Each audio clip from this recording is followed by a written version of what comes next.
right. Can you hear me? Can you hear me? Yeah, before we start, All right, cool. do acknowledge we're standing between you and lunch, so we'll try to be fast and informative. Hi, I'm Paul PC. I lead one of the security incident response teams for the MSRC. Been with Microsoft for about 4-ish years. This is Tina. All right, yeah. Oh, well, actually, do we have pictures? We're supposed to have pictures of our faces up there. All right, maybe not. Don't know what happened to the pictures. It's fine, you see us. My name is Tina Zhang-Powell, and I am part of the MSRC team. My team is specifically called VRR, which is Vulnerability Resolution and Response. And we kind of change the R sometimes, so I have to get it right.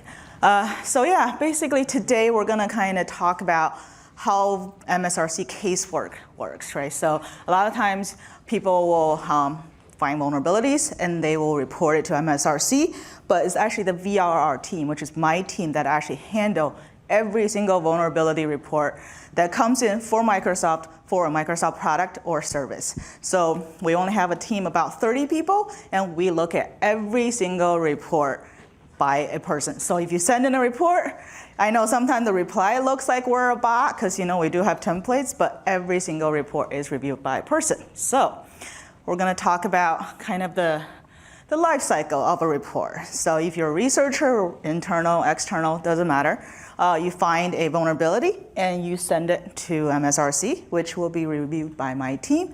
You can send the report by secure@microsoft.com, or we have an even better way, which is the researcher portal that you can find on the MSRC website. It's just msrc.microsoft.com. You can find the portal there. You can actually create a profile. And from there, you can actually track every single report that you ever filed. And you can see the status on there. You can directly communicate with your case manager from the portal, whether than, if you report it through email, you unfortunately have to dig through your inbox, find all the emails, and do the communication there. So we definitely recommend people do the portal. Once you send it in, VRR team member will look at your report. Every report, that sounds valid. We get a lot of spam, those get kicked out. But every valid report that has a vulnerability in it is reviewed by a person. And then from there, we'll decide whether it met the bar for creating a case or not. And if it does, most likely the person that created the case will actually be your case manager that ushers your case from the beginning all the way through release. So once we open the case, it goes to our V&M team, which is verification and mitigation team. And they're the people that actually do the full root cause analysis of your report. So we do that initial triage to verify if it's actually a valid, product or service and that meet the bar. The V&M team actually do the full root cause analysis, and that's also where the severity is determined. So when people ask for bounty or talk about bounty, if you go to the bounty page clearly lists, what severity as vulnerability has to be before you get paid, and the severity varies and the payment varies. So that's one big thing that all the researchers always ask about is, why is my vulnerability a moderate severity versus an important? Because most time we don't pay for moderate, and sometimes we pay a lot for important and critical. So that's kind of the team that decides that severity.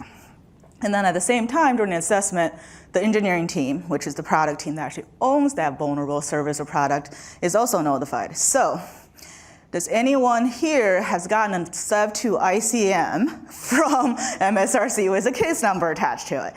So that's often when we trigger that ICM to give you the most amount of time to fix it, because some of them have very short SLA. And then, of course, after the full assessment is done, we often share that assessment information with the product team so that things can actually be fixed according to the severity need. And then this is also where the full report and the full investigation happens.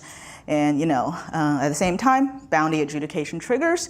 If a report actually met bounty requirement, we have some automation, and sometimes we have to sit down meetings and talk about bounties. And so that's basically when the researcher gets paid. That's external. Unfortunately, internal people do not qualify for bounty. But we still appreciate the good work you do. So after the development is done, it moved to the release phase. So it depends on what the vulnerability is. Sometimes the release phase actually take up to 5 weeks. So people see a patch Tuesday, assuming that work was done on that month. This actually starts 5 weeks before that sometimes, especially if something has a CVE attached to it. Takes 5 weeks, sometimes even more, because we have to gather the information, there's build information. Every CVE is actually reviewed multiple times by multiple people, and every CVSS that's a scoring that attached to the CVE gets reviewed multiple times, because we're not the people that ingest this information. We're the people that's providing this information. So whatever we're publishing on every patch Tuesday has to be accurate, because the entire world relies on that information to decide when to patch and how fast to patch and which one to patch first.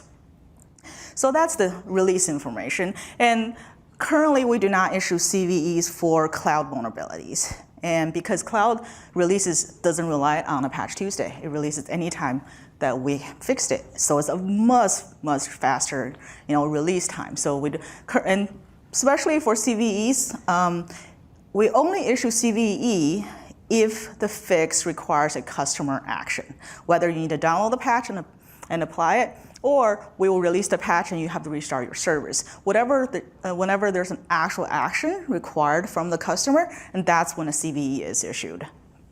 And that's our current rule of CVE. And then after the patch is released, CVE is out, documentation's out, everyone is done, this is when we provide the official acknowledgement for the researcher. Whether you're internal or external, you can be acknowledged. A lot of internal researchers or people that send in vulnerabilities do get acknowledged as long as you put your acknowledgement information in the portal. That's why I say researcher portal is better.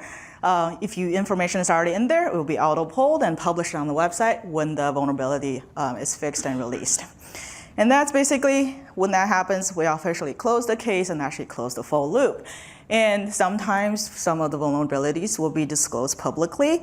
And when that happens, as long as we follow through the CVD process, which is Coordinated Vulnerability Disclosure Process, which is really just the process I kind of talked about, right? Like, you're not going to publicly talk about something that's not fixed yet. And it's just simple as that. And we have a new recommendation where we ask people to wait 30 days, because Patch Tuesday happens, everybody's downloading patches, installed, right? If you're an enterprise customer or someone who can't patch immediately, we're hoping to get a 30-day grace period where everybody can actually patch and do what they need to do before any disclosure happens. So, seems pretty easy. This is the normal pace process. And why is Paul here is because sometimes things don't go the normal process. So typically during the triage, case open, or the assessment phase, we find there's a security incident or something bad happened. Typically is a cross-tenant issue that we see often so Bounty pays more on cross-tenant issues. So researchers always want to make more money on their research, so they look for cross-tenant issues. And when cross-tenant issue happens, we have to make sure that when researchers doing research, they're going cross-tenant between their own tenants, right? You can make trial tenants and both of them are your own both of them, and you can prove a cross-tenant, that's great. But at the same time, we have to make sure that nothing actually went out of between the two research tenants to make sure other actual customer information are not accessed. So cross-tenant is one of the time that we trigger, I have a big red button that we push that triggers a CER, which notifies Paul's team. It's actually, not a big red button. We have a little checkbox on our tool, but the button's more dramatic and people get the point, because when that happens, there is another ICM that triggers, goes to Paul's team, and now it's all hands on deck. We have to do a lot more investigation, a lot more things to do. So typically, from a researcher's perspective, you kind of get because we kind of label all the stages of the case in the portal. So your case is in triage, or assessment, or develop, or release, or whatever it is. But when something happens as a security incident, we push the red button, that process is not visible externally at all. So what I'm going to do is Paul will talk about what happens after we press that button, and kind of a little bit about, CER in general. All right. before we talk process, if you have your bingo card for acronyms, now's the time to take it out. Let's talk briefly about what incident response looks like in the MSRC and at Microsoft. There are, let's say, 4-ish teams that do incident response with us. Top team is the SIRP team, the Software and Services Incident Response Plan process, and they do company-wide, very impactful crisis-level security events. So they're the ones that clean up most of the things you see in the media. We also have the ESOC incident response team, and they are the folks that do all of the response for corp tenant-related asset and information. So virus on the laptop, ESOC deals with that problem. And then we have two teams, that deal with cloud-level security response. One, our friends in M365, who do everything from Outlook, Teams, Yammer, all the response related to those services. And then there's my team, who does anything having to do with Azure services, dynamic services, the Power services, as well as the Azure devices and gaming incident response function themselves. So, Tina pushes the button. ICM gets triggered, ICM gets to my team. Why would the button be pressed? Incident response, vulnerability management and incident response for cloud services is a little bit different than vulnerability management for box products, in that a really good, successful researcher will go for the tenant boundary. A really good, successful researcher will then try to access data across the tenant boundary, which is awesome if they have tenant A and tenant B within their purview. However, if tenant B through tenant Z happens to be a customer tenant, then we have a problem and we might need to head towards a breach declaration. Also, a really good cloud security researcher will try to break into the back end of the service because that's cool and pays bounty. And so anytime that we have a vulnerability researcher that is trying to get to the back end, we'll get engaged, because in the process of getting into the back end of a service, it's very possible that, let's say, certificates having to do with the whole service or managed identities that are admin over the whole back end of the service might be exposed to the researcher. And in the process of doing that, we might also have the issue of customer data for which we are processors being exposed to the researcher as well. So how does incident response sausage get made? Sorry for the sword chart here a little bit, but let's talk through it. So we, much like the service team, will get an ICM whenever the big red checkbox gets checked. And so we'll start working this ICM, trying to figure out exactly what is going on. By now, we should have some engagement already with you, the engineering team, or the service team, to look at exactly what the researcher has done, what vulnerability they reported, and how we can look at a fix.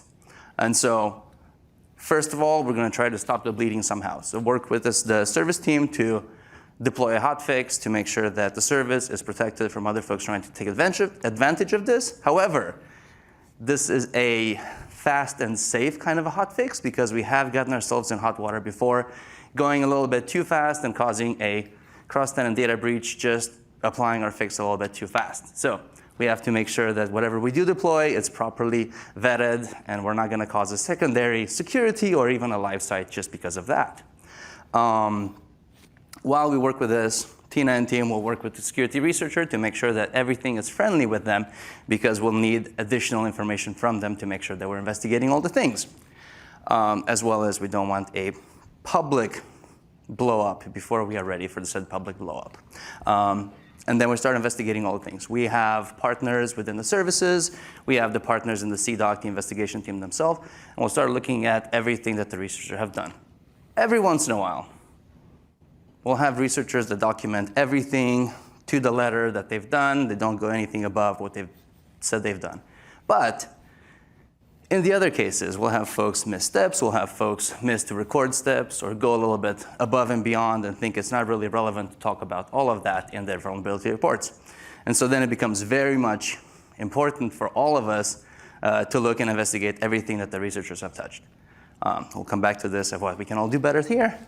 So we investigate, we look specifically for impact to customers. I'm talking about cloud services. Cloud services we sell to customers as a service. We have obligations with them. We sign a contract with the customers that anytime we have a breach of security where we are the processor of the data will have to tell the customers with no undue delay, which means very important for us from a contractual, legal, and then regulatory standpoint is to look at all of the impact to those customers, investigate exactly what happened, fix the problem, and then if we do detect impact to customers, we'll have to declare this an official incident, which is our terminology for declaring breach. And then after we've declared an official incident, all of the downstream notifications to the customers will start within a certain time period. So for example, customers will have contracts with Azure that they need to be notified of security incidents within hours to a couple of days from the incident being declared. We have obligations to at least 2 governments to notify them of incidents involving their customers within either 1 hour of the incident being declared or 6 hours of the incident being declared. So it's then very important for us investigate, mitigate, and then notify everybody that is impacted. We'll send the communications to the customers. We'll send the communications to the government entities that need to learn about what's going on. And then at the end of this whole process, we've talked to the researcher. We've communicated to customers that have been impacted. Sometimes we'll tell the customers just that they've been impacted. Other times we actually do determine that researchers have looked at their secrets. And so we'll tell customers to reset anything that's been impacted there. And then much like Tina talked about with CVEs, we'll ask the researchers, if they do want to go public, we'll ask them to give customers some time to take updates, reset credentials, get themselves to a safe spot before this gets into a blog. Lastly, once blogs are published, all of the active part of the incident is complete, we'll have this wonderful conversation with, on the Azure side, with Scott Guthrie and his directs, as well as the security senior leadership about exactly what happened in the incident. And we'll be able to talk through everything that went well, everything that went poorly, and then what we've learned both from a security standpoint and even more importantly, from a services standpoint. I think that that's very, very valuable to the whole ecosystem here. And then we'll close it. So if you are part of an engineering group for a cloud service, this is what my team needs to make things go a little bit better for all of us. One, we have a security vulnerability report. Please be vigilant. Sometimes in the process, because it is a numbers game, we might miss the cross-tenant or the service compromise aspect to it. If you detect it, raise an alarm. Tell your SPN, raise a case with CDOC, raise a case for Report It Now to make sure that we're doing the right things there. 2, if we are investigating, and I've mentioned this, sometimes researchers forget some steps. A lot of times, what ends up happening is we will have really dedicated, knowledgeable personnel on security investigations that have no clue of how the services ran, architected, or what to look for. And so at least in 2 occasions, I've had to have the conversation of asking leadership for the service to just provide us a BFF from the service, a best friend there to just work with our investigators to figure out exactly what the logs mean, where to find the logs, and how to look at them. Additionally, log retention has been a problem for us for quite a while. And it's been really awesome, really, really awesome this year when we had enough logs from our friends in App Service to fully investigate everything the researchers have done for the last 6 months. So again, kudos to App Service for having those logs because it saved our bacon. And then lastly, and this has been an issue over and over again, we have to be very thorough with resetting all of the secrets, anything the researchers have touched. Again, a lot of times, not an issue. Sometimes some researchers will go back and test the credentials. We'll go back and just pivot on the credentials that might still be active. And so if we ask in our big, broad communications that please reset so-and-so keys because they've been impacted, there's a reason for that. Please help us fix it. So, Tina. All right. So Paul just talked about, what do we do in partnering with internal teams. So I'm going to talk about what do we need to do, kind of what we are currently doing and what we'll do partnering with researchers to make sure, when they do their research, be reasonable with us. We have bounty programs. They're very specific bounty programs that there are bounty terms of service that you have to agree to when you research within the bounty program, right? So there are certain requirements and there are certain rules that you have to follow as a bounty hunter for Microsoft. So currently we have 17 bounty programs. I don't know if anybody else noticed, but we just launched a new one, the new AI bounty, as of 2 days ago or yesterday, but very recently. So check that one out. We're actually already getting a lot of questions. So that's actually a great way to keep the researchers doing their research on what we want them to look for, and at the same time that they have to adhere to some kind of rules instead of just doing what they want. And then the second thing we kind of repeated a couple times now, that we want that 30-day delay so that people can actually protect themselves, because that's the end goal, right? Like, why do we do the research for vulnerabilities and why do we fix them? It's because we want to make sure the end goal is actually to protect people, protect just, everyday users, our customers. It doesn't matter who. We're trying to protect people here, not trying to zero day each other and, try to get more bounty. But the end goal is to actually protect people. So let's make sure that we gave everybody 30 days to make sure they're actually protected before we want to talk about our research. 30 days is really not that long. And then at the same time, we always request every single disclosure to be reviewed by our team. Not all researchers will provide that preview to us, but we will always request. And we'll always review it internal by my team, and we also review it with CERT teams sometimes if we need to, and CERT teams. And sometimes we even we do ask the engineering team to do the review as well, so we can just make sure at least it's accurate, right? Because sometimes the researcher, everybody likes to make their stories very, loud and just a little more flourished than they should be sometimes. So we want to make sure that at least there's that credibility for the researcher, that when they do publish something, it's almost like a collaboration with Microsoft, that we did look at it, that is actually accurate. And then the last thing we're doing is actually improve on our researcher portal to actually make a lot of the reporting easier. So it's not just a giant, if you email secure at, which is the old way, right? You're just writing an email. There's no templates. You're just putting words on an empty page, and hopefully someone will read it and then parse it out and file a report. But if you go through the researcher portal, it's going to be a little more structured. The current way, it has some structure, but there's a preview version of the portal out right now that actually give you a little more. Picture slightly small, but you can definitely go to the portal to see that we are asking for specific products. If you're doing research that has multiple products, now you can list more than one. And if you're doing specific cross-tenant research, there are buttons that you can push that help us better understand what the report is reporting, and probably alert Paul's team a little earlier if we can, so we can start the investigation. And we're also providing additional fields that some researchers a little more seasoned, has a little more knowledge in the field, so they can provide a CVSS score for their vulnerability, CWE numbers, and maybe they found it's already public and actively being exploited. There's a lot of things that now you can actually fill in the researcher portal when you file a report. So this is still in preview, but there are options that you can get in for preview to look at this. And instead of just a proof of concept and repro step box, there's a lot more boxes that you can fill in to help us better understand and document those steps that Paul really needs to make sure when there's an incident triggered, things are done correctly and fast. All right. So that's basically it, and hopefully everybody learned something about how MSRC actually handle every single vulnerability report that comes in, and when things go wrong, we trigger a CERT. I know everyone probably, hopefully, haven't been in a CERT meeting, but once in a while those find you, and it's very urgent that we do them correctly and fast.